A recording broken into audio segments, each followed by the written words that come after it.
भास्कर जी के पास आए हैं और भास्कर जी से बातचीत करेंगे। मिडिल क्लास की महिलाएं खासतौर से छोटी छोटी अपनी परेशानियां कहीं शेयर नहीं कर पाती हैं, तो हम जानना चाहेंगे सर से कि वो कहाँ कंप्लेन करें। जो पहले एक कदम उठाना होता है, महिलाएं डर रही होती हैं घर में, तो कहाँ जाएं कि उनकी सुनवाई हो। पहले कहाँ पे कंप्लेन करें, फिर उसके बाद क्या करना होगा, कहाँ पे कंप्लेन करनी होगी, किस तरह सुनवाई होती है। तो सर से हम जानना चाहेंगे। सर, आपका बहुत स्वागत है मेरा रंग पे। और पहले तो मैं आपका परिचय चाहूँगी छोटा सा, कि कहाँ से आप हैं और किस तरह आपकी जर्नी रही यहाँ तक की। देखिए, मैं भास्कर कुमार अग्रवाल। बेसिकली मैं born and brought up from Bihar हूँ। बिहार में गया मोक्ष नगरी कही जाती है, मैं वहीं से बिलोंग करता हूँ, वही मेरा नेटिव प्लेस है। और फिलहाल अभी मैं दिल्ली हाई कोर्ट में एडवोकेट हूँ और दिल्ली के सारे कोर्ट्स ही देखता हूँ, लेकिन बेसिकली मैं दिल्ली हाई कोर्ट एडवोकेट हूँ। तो ये जो राइट्स की बातें हैं, ये जो ह्यूमन राइट्स की बातें हैं, ये हम लोग इसलिए ज़्यादा समझ पाते हैं कि डे टू डे की लाइफ में भी हम रोज़ वायलेशन होते हुए देख रहे हैं, लोगों को परेशान देख रहे हैं। तो इसलिए राइट्स की बातें हमेशा हम ज़्यादा समझते हैं और हमें लगता है कि इसके लिए हमें काम करना चाहिए, और यही मेरा इंस्पिरेशन भी रहा। तो जब हम मिडिल क्लास की महिलाएं घर में प्रताड़ित हो रहे होते हैं, तो समझ नहीं आता है कि सबसे पहले तो यही नहीं समझ में आता है कि जाएं कि ना जाएं। अगर घर से बाहर निकल गए तो दोबारा हमें इस घर में रखेंगे लोग कि नहीं। और एक आदमी से डर नहीं होता है, पूरे परिवार से डर होता है। सास से भी डर होता है, ननद से भी डर होता है, परिवार वाले घर हैं तो, और पति से तो होता ही है। तो क्या करना चाहिए कि एक तो ये कि भाई उनको इतना डर न लगे कि हम वापस आएंगे तो मेरे पास सॉलिड कुछ हो कि हम कह सकें कि मैंने वहाँ पे कंप्लेन किया है, आप लोग मेरा कुछ बिगाड़ नहीं सकते। सबसे पहले उन्हें कहाँ जाना चाहिए? देखिए, आप लोग शायद आप डोमेस्टिक वायलेंस की आप शायद बात कर रहे हैं। हाँ, अभी तो फिलहाल डोमेस्टिक वायलेंस जी। है। हाँ। तो डोमेस्टिक वायलेंस के अंदर में हमें ये देखना सबसे जरूरी है कि सबसे पहले तो लेडी को ये समझ में आना जरूरी है कि मेरे साथ डोमेस्टिक वायलेंस हुआ। बिल्कुल। कई बार तो उन्हें ये समझते हुए देर हो जाती है कि उनके साथ डोमेस्टिक वायलेंस हुई। हाँ। कई लोगों के लिए जो डोमेस्टिक वायलेंस है वो सिर्फ डांट देना ही, घर के किसी दूसरे सदस्य का, वो डोमेस्टिक वायलेंस की परिभाषा में आ जाता है। अगर वो डेरोगेटरी रिमार्क्स में है तो, यानी कि उसका अपमान करने के व्यू में है तो भी वो डोमेस्टिक वायलेंस हो जाता है। कई बार हम देखते हैं कि जो हमारे रूरल एरिया की जो महिलाएं हैं, गांव की जो महिलाएं हैं, उनके लिए तो घर की महिलाओं को मारना भी डोमेस्टिक वायलेंस के उनके रेंज में नहीं आता। तो हमें यह समझना पड़ेगा कि डोमेस्टिक वायलेंस की जो परिभाषा है वो है क्या। तो डोमेस्टिक वायलेंस किसी भी तरह का ऐसा मेंटल ट्रॉमा, एक ऐसा कोई भी बिहेव जिसमें कि मेंटल रूप से आपको कमजोर किया जाए, आपको विक्षिप्त करने की कोशिश की जाए, आपको मेंटल प्रेशर बनाया जाए, या फिर आपके ऊपर इकोनॉमिकली प्रेशर बनाया जाए। जो भी आपकी जमा पूंजी है, जो भी महिलाओं की जमा पूंजी है, उसको ले लिया जाए, या फिर वो अगर कोई तो उसकी सैलरी ले ली जाए। तो इस तरह ये भी वायलेंस के कैटेगरी में आता है। उसके बाद तीसरा जो है, जो सबसे बड़ा प्रारूप है वायलेंस का, फिजिकल अब्यूज, मारना पीटना। तो ये सबसे बड़ा वायलेंस का प्रारूप है। तो वो तो सीधा सीधा खैर वायलेंस नहीं है। कैसे भी अगर आप एक झापड़, एक थप्पड़ भी अगर कोई जड़ता है किसी महिला को, घर की किसी महिला को, तो वो सीधा सीधा डोमेस्टिक वायलेंस का एक रूप है। अब इसमें ये है कि जो महिला है, अगर कुछ भी ऐसा उसके साथ होता है, तो वो अगर गांव में रहती है तो वो अपना उसके डिस्ट्रिक्ट में जो भी एक थाना होता है, वुमेन सेल जिसको कहते हैं, वहां पर वो जाकर के कंप्लेंट कर सकती है। दूसरा, अगर आप शहर में ही रहते हैं या मेट्रो सिटीज में रहते हैं, तो भी वहां पर वुमेन सेल के थाने होते हैं। उसके ऊपर आपका कोर्ट होता है जो डोमेस्टिक वायलेंस को देखता है, जो कि फैमिली कोर्ट जिसको कहते हैं। आप वहां पर भी जाकर के उसकी कंप्लेंट को कर सकते हैं। कोर्ट में जाने के बाद आपको, या तो आप डोमेस्टिक वायलेंस के अंदर जाएं। एक चीज मैं बता दूं मैं कि डोमेस्टिक वायलेंस के अंदर में ही मेंटेनेंस का भी प्रोविजन होता है। कई बार लोग ये समझते हैं कि डोमेस्टिक वायलेंस अलग केस है और मेंटेनेंस के लिए आपको 125 सीआरपीसी में जाना पड़ेगा। ऐसा नहीं है। डोमेस्टिक वायलेंस के अंदर ही मेंटेनेंस का भी केस पड़ सकता है और वो उसी केस के अंदर में आ सकता है।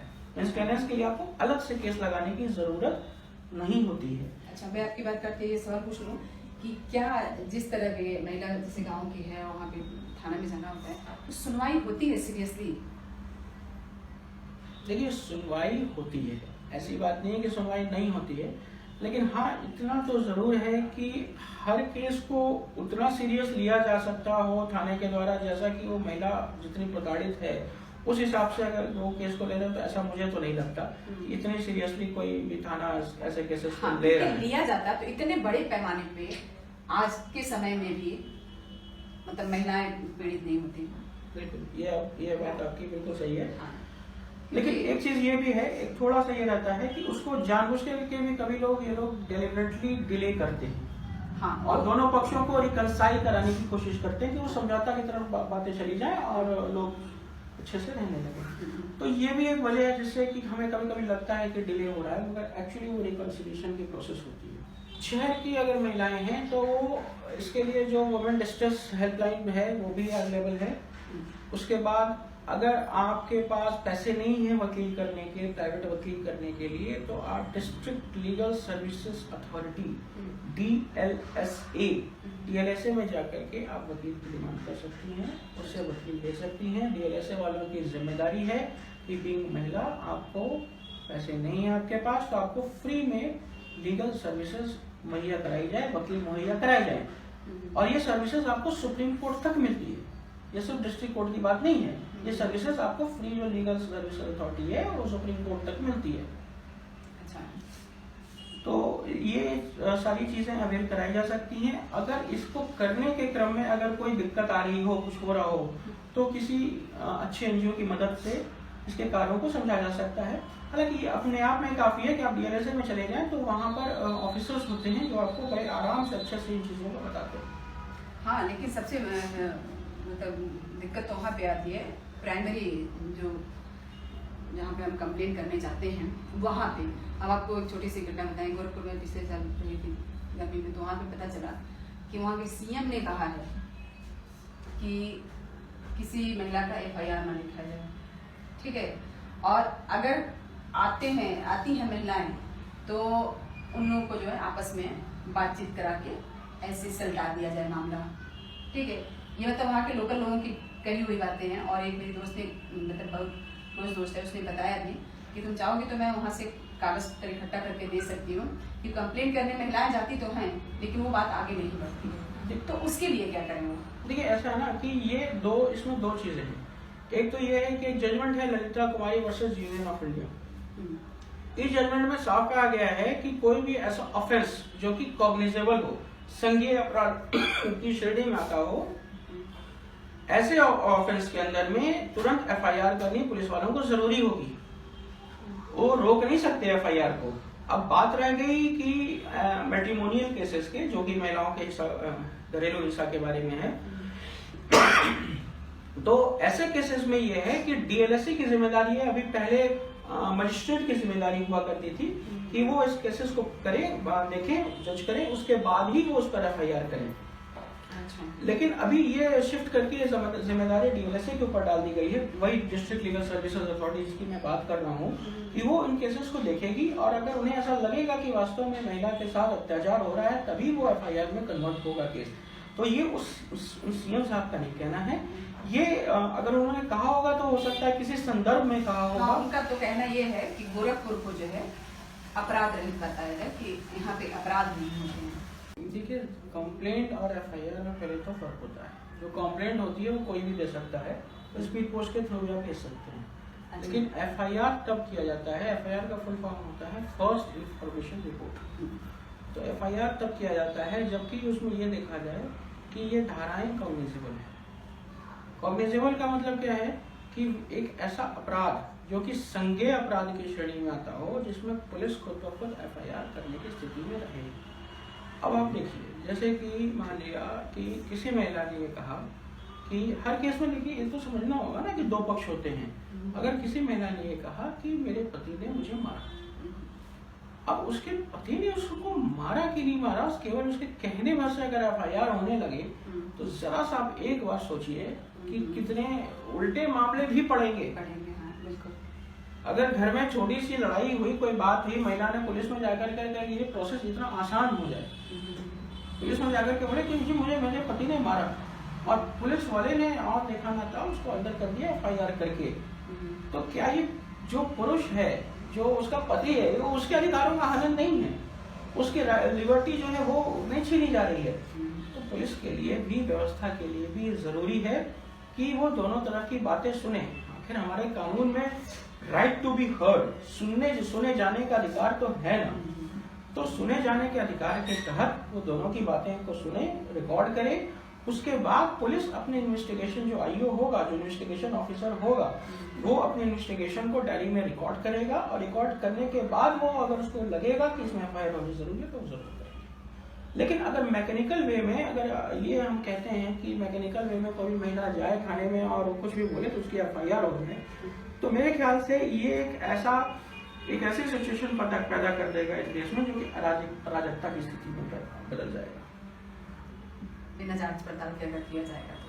अच्छा, तो आपने कहा FIR और कंप्लेन में फर्क है, तो कंप्लेन वो कहाँ करेगी अगर करेगी तो? कंप्लेंट आप ऑनलाइन भी कर सकते हैं, मेल भी कर सकते हैं। कंप्लेंट को आप पत्र के द्वारा लिखित रूप से स्पीड पोस्ट भी दे सकते हैं, वुमेन सेल में, जो भी उस थाने का वुमेन सेल हो। कंप्लेंट के द्वारा जो उस राज्य का महिला आयोग है, आप वहां भी भेज सकते हैं। हर फोरम की अपनी अपनी अलग अलग शक्तियां हैं। महिला आयोग की शक्तियां हैं कि वो दूसरी पार्टी को समन करेगी, और दूसरी पार्टी को समन करके दोनों के बीच में वार्तालाप करेगी, समझौता कराने की कोशिश करेगी। अगर नहीं होगा, समझौता हो पाएगा, तो वो फॉरवर्ड कर देगी आगे पुलिस को। वुमेन से भी सेम महिला आयोग की तरह काम करती है, वो भी दूसरी पार्टी को समन करेगी, और समन करने के बाद वो बुलाएगी। अगर दूसरी पार्टी नहीं आती है, या महिला जो वुमेन सेल है उसको ये लगता है कि दूसरी पार्टी वास्तव में कुछ ना कुछ ऐसा कर रही है जिससे कि उस महिला के शारीरिक, मानसिक या फिर आर्थिक शोषण हो रहा है, डोमेस्टिक वायलेंस हो रही है किसी भी प्रारूप में, तो वैसी स्थिति में वो आगे फॉरवर्ड कर देगी कि इस पर FIR की जाए, उस पर FIR हो जाएगी।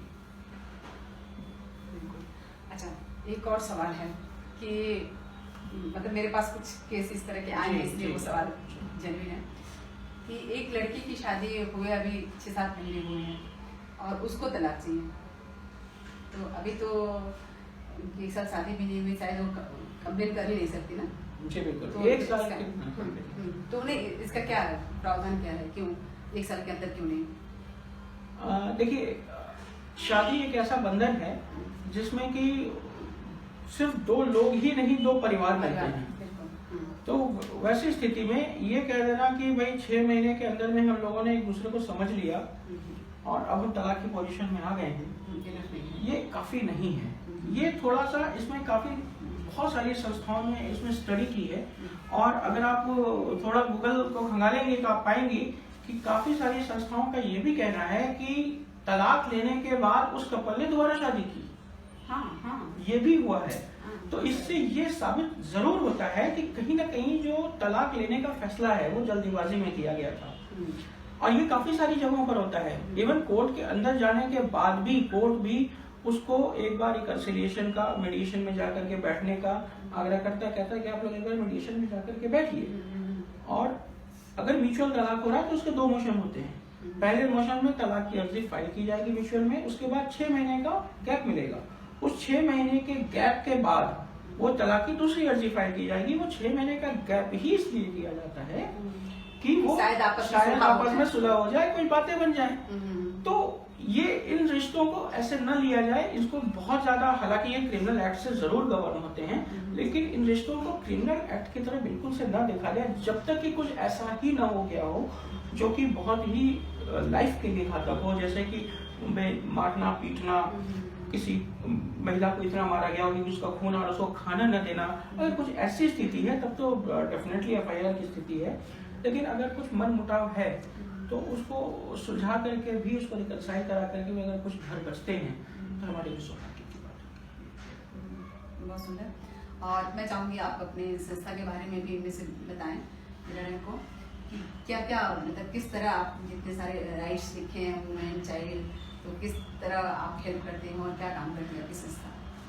देखिए, हम कोई हेल्प नहीं करते। हम एक ऐसे NGO हैं जो कि हम कहते ही नहीं कि हम कुछ हेल्प करते हैं। हम बस ये कहते हैं कि आप जब लड़ेंगे तो हम आपके साथ खड़े रहेंगे, कि हम आपका साथ देंगे। लड़ाई आपको खुद ही लड़नी है। उपाय भी बताएंगे, रास्ते भी बताएंगे, आपको रास्ते बताएंगे, आपको ये बताएंगे कि कहाँ किस रास्ते पर आप चलेंगे तो आपके अधिकार आपको मिलेंगे। हम आपके लिए लड़ने का जो बोझ है वो अपने सर पर लेकर के नहीं, आपको नियम कानून समझाएंगे, हम आपको नियम कानून समझाएंगे, हम आपके साथ भी चलने के लिए तैयार हैं। मगर अगर आप ये कहेंगे कि आप हमारे लिए लड़िए और हम घर बैठेंगे तो ये हम नहीं करेंगे, हम ऐसे लोगों के साथ नहीं खड़े। सबसे पहली बात ये। दूसरी बात ये कि हम एक ऐसी संस्था बनना चाहते हैं कि जिसकी आने वाले भविष्य में जरूरत ही न पड़े। लोग ये कहें कि हमें हेल्पिंग वुमन की जरूरत ही नहीं है, लोग ये कहें कि हम इतने सजग, इतने जानकार अब खुद हो गए हैं, हमें हेल्पिंग वुमन ने इतना जानकारी अब दे दी है, इतने हमारे राइट्स को बता दिया है कि अब हमें हेल्पिंग वुमन की जरूरत नहीं है, हम खुद अपनी लड़ाई खुद लड़ लेंगे। तो हम एक ऐसी संस्था बनना चाहते हैं जो कि एक दिन जाकर के इसका अस्तित्व ही खत्म हो जाए। मतलब लोगों को इतना जागरूक कर देना चाहते हैं बिल्कुल कि हर आदमी अपने लिए सक्षम हो जाए, अपने लिए सक्षम हो जाए। बिल्कुल अपने लिए सक्षम होना ही बहुत बड़ा लड़ाई है और बहुत बड़ी जीत है। अगर आपको अपने अधिकारों के बारे में पता है तो आप ये बिल्कुल मान के चलिए कि जो दायित्व है वो भी आप साथ लेकर के आएंगे। तो इसमें जो महिलाओं के अधिकार हैं, इसमें जो बच्चों के अधिकार हैं, इसमें जो वर्कर्स के अधिकार हैं, लेबर्स के जो अधिकार हैं, इसमें जो बुजुर्गों के अधिकार हैं, इसमें जो आरटीआई के थ्रू जो अधिकार हमें सूचना के अधिकार के हिसाब से जो अधिकार मिले हैं वो हैं। इसमें जो आपको जो बच्चे ट्रैफिकिंग का शिकार हो जाते हैं या बड़े भी जो ट्रैफिकिंग का शिकार हो जाते हैं उनके लिए उसमें भी पुल और पुश फैक्टर होते हैं, 2 फैक्टर होते हैं। तो इस तरह के हमारे 14 विंग बने हुए हैं, जिसमें कि हमारे फार्मर के लिए भी एक विंग बना हुआ है। तो उनके क्या अधिकार हैं और उनके लिए भी कैसे लड़ाई, जैसे कि लैंड एक्विजिशन, फार्मर की जो लैंड है वो एक्विजिशन होती है तो उसमें क्या रूल्स हैं, कैसे फार्मर को अपना पैसा लेना चाहिए और कहाँ कहाँ पर वो ऑब्जेक्शन कर सकता है। तो हम उनके अधिकारों को इसमें बताते हैं। बच्चों को हम बताते हैं कि आपके क्या अधिकार हैं। अगर आपके साथ कोई सेक्सुअल हैरेसमेंट होती है, बच्चों के साथ कोई सेक्सुअल अब्यूज होता है जो कि आजकल बहुत निरंतर हो रहा है, तो हम बच्चों को बताते हैं कि आपको कहाँ हेल्प मिल सकती है, आपको चाइल्ड लाइन कैसे मदद कर सकता है। मिसिंग चाइल्ड पर हम बताते हैं कि आप मिसिंग चाइल्ड लाइन पर आप जाकर के मिसिंग चाइल्ड के बारे में कैसे कंप्लेंट करें, और चाइल्ड लाइन को भी जागरूक करते हैं कि आप उसको खोजने में लोगों की मदद करें, और हम भी साथ साथ में चाइल्ड लाइन को मदद करते हैं। तो कई मिसिंग केस है। राइट टू हेल्थ के बारे में भी हम बताते हैं, जो स्वास्थ्य का अधिकार है उसके बारे में भी हम बात करते हैं। तो स्वास्थ्य के अधिकारों में भी ये जरूरी होता है कि लोग अपने अधिकारों को जाने कि जब तक स्वस्थ आप नहीं रहेंगे। देखिए अभी एक रिपोर्ट आई थी हाल में ही कि अगले 2020 तक इंडिया में 20% कैंसर और डायलिसिस किडनी के पेशेंट बढ़ जाएंगे, 20%। ये एक रिपोर्ट थी। और एक ये भी रिपोर्ट थी कि एक आम जीवन यानी कि आम परिवार का जो 25% पैसा है वो हेल्थ में जाता है। अब आप जरा सोचिए कि स्वास्थ्य और शिक्षा, अगर ये 2 अधिकार राज्य अगर फ्री में देता है तो पब्लिक का एक जो मोटी कमाई का जो हिस्सा है वो पब्लिक अपने आप में बचा पाएगी और वो पब्लिक खुद ब खुद समृद्ध हो जाएगी। तो भारत को समृद्ध करने के लिए इतना काफी है कि लोगों को उनके अधिकार पता हो और वो अपने अधिकारों के लिए सजग हो जाए। बाकी मेरे ख्याल से, जहां देखिए किसी को इसमें गलत भी लग सकता है, मगर मेरे ख्याल से किसी को खाना खिला देना, किसी को कपड़े बांटना, ये वैसा ही है जैसा कि हम किसी दरिद्र को और दरिद्र कर रहे हैं। बिल्कुल, मेरी भी यही राय है। मैं ये इस तरह का ही किसी को नहीं करती। मतलब हमारे कुछ दोस्त हैं जो इस तरह का करते हैं, उनकी अपनी श्रद्धा है, वो अपने पास से खर्च करते हैं। कोई जाके मशीन ले आता है, कोई कुछ दे आता है, कोई कपड़े बांट आता है। तो मैं भी इसके खिलाफ हूँ। पहले पर मतलब मुझे भी समझ नहीं आता था कि क्या करना चाहिए, लेकिन अब मुझे लगता है कि उनको इस लायक बना दो कि वो खुद से चीज़ें खरीद सकें और कर सकें। अच्छा, हेल्थ में मैं थोड़ा सा डिटेल जानना चाहूँगी आपसे कि बहुत सारी धीरे धीरे जो है बीमारियाँ बढ़ रही हैं, और दिल्ली में जिस तरह कहा जाता है कि बहुत सारे हॉस्पिटल्स में जो है फ्री इलाज होता है, तो उस पर अगर डिटेल कुछ आप बताएंगे तो ठीक रहेगा। देखिए दिल्ली में एक हाईकोर्ट का जजमेंट है। उस जजमेंट में ये कहा गया है कि जो दिल्ली के हॉस्पिटल्स हैं जो कि EWS कैटेगरी के अंदर आते हैं, उसकी लिस्ट आपको दिल्ली गवर्नमेंट की साइट पर भी मिल जाएगी। उन हॉस्पिटल्स में 25% बेड ओपीडी के लिए और 10% बेड आईपीडी के लिए रिजर्व्ड है फॉर ईडब्ल्यूएस पेशेंट। आपको ये समझना होगा कि ईडब्ल्यूएस कैटेगरी क्या है। ईडब्ल्यूएस कैटेगरी वो कैटेगरी है जहां पर कि आपकी जो आय है वो 14,000 रुपए मासिक से आपकी पारिवारिक आय कम हो। दूसरा कि आप इसको प्रूफ करने के लिए आपसे वहां पर इलाज के लिए कुछ ना कुछ डॉक्यूमेंट मांगा जाएगा, जिसमें कि या तो बीपीएल कार्ड हो या राशन कार्ड हो अंत्योदय वाला, या आपके पास इनकम प्रूफ हो जिसमें कि तहसीलदार से इशू किया हुआ इनकम प्रूफ हो जिसमें कि ये लिखा हुआ हो कि आपकी आय कितनी है। तो इस तरह के कुछ प्रूफ होने के बाद आपके पास एक फैसिलिटी बनती है कि इन अस्पतालों में जहां पर भी है वहां पर आप जाकर के इलाज करवा सकते हैं। हर अस्पताल में एक नोडल ऑफिसर होता है, उस अस्पताल का ही अपॉइंट किया हुआ, जो कि आपकी इलाज को इंटरटेन करता है, देखता है। एक ईडब्ल्यूएस का डेस्क अलग से बना हुआ है इन अस्पतालों में, और वहां पर आप खुद जाकर खुद को रजिस्टर कराएं। उसके बाद जब आपका नंबर आएगा तो उस नंबर के हिसाब से आपके इलाज होंगे। उसमें दवाइयाँ और इलाज बिल्कुल फ्री है। सीधे उस हॉस्पिटल में ही सीधे उस हॉस्पिटल में आप जा सकते हैं। हॉस्पिटल्स के आप नाम बताएंगे? इसमें मैथ्स के आपको सारे हॉस्पिटल है, इसमें गंगाराम है, इसमें आपको धर्मशाला कैंसर इंस्टीट्यूट है, इसमें आपको राजीव गांधी है, इसमें आपको माता शरण देवी हॉस्पिटल्स हैं, इसमें आपको और भी है, अग्रसेन हॉस्पिटल है, इसमें आपको दिल्ली ईएनटी हॉस्पिटल है, इसमें आपको सेंट स्टीफन है, इसमें आपको मूलचंद है, इसमें आपको काफी हॉस्पिटल है। मुझे उतने आप अस्पताल काफी है, इतना हम लोग इतने के भी नाम नहीं जानते थे। तो इसमें इतने नाम हैं, कुछ 50-60 नाम के आसपास हैं। अगर इसमें कहीं कोई आपको राइट, लेकिन ये आपका एक चीज मानिए, ये आपका राइट टू हेल्थ नहीं है, ये आपके स्वास्थ्य का अधिकार नहीं है। हाँ, ये व्यवस्था है जिसमें कि इलाज हो रहा है, लेकिन सिर्फ इलाज हो जाना राइट टू हेल्थ नहीं है। राइट टू हेल्थ का मतलब ये होता है कि सभी लोगों को बराबरी से इलाज मिले। क्या जो एक पैसा वाला है वो जितने पैसे खर्च करके जो इलाज पा सकता है, क्या अगर एक गरीब आदमी भी उसी लेवल का इलाज पा सकता है? तो राइट टू हेल्थ का इम्प्लीमेंटेशन तब होगा जब वो अमीर और वो गरीब दोनों एक तरह का इलाज पाए और एक ही छत के नीचे इलाज पाए, तभी राइट टू हेल्थ का इम्प्लीमेंटेशन होगा, तभी बढ़ेगा इंडिया। सिर्फ कहने और सुनने से बढ़ेगा इंडिया, बनेगा इंडिया, इंडिया नहीं बढ़ेगा। इंडिया को बढ़ाने के लिए हमें अपने अधिकारों को समझना होगा, जागरूक करना होगा अपने आप को। तो पीड़ित ना बने, अपने अधिकारों को जाने। सिर्फ ये कि हम पीड़ित हो गए ऐसा ना सोचे, अपने अधिकारों को समझिए तो आपको पीड़ा नहीं होगी।